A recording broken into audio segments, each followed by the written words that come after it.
Оқушылар, бүгін біз сіздермен қазақ тілі сабағында дара және күрделі сан есімдерді өттік.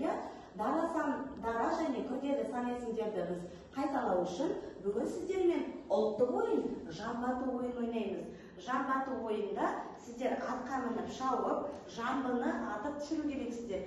Ол үшін сіздер қазір жамбыны атып, жамбыға тиген санды алу үшін, сол ұпайды алу үшін сіздер сол санға байланысты ырым тыйымдарды айту керексіздер. Қане Айбын бастайық.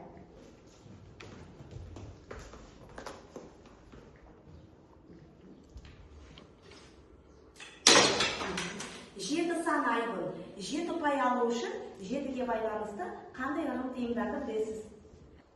7 санына 7 қазына, наурызға қосылатын 7 дәм бар. Жақсы, рахмет.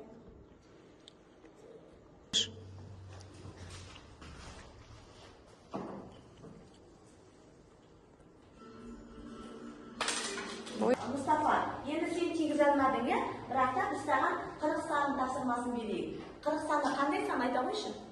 40 саны ол дара сан есім. Дара сан есім. Қандай ырым тыйымдарды білеміз 40-қа байланысты? Баланы 40-ына шығару және қызды 40 үйден тыю. Тамаша, рахмет.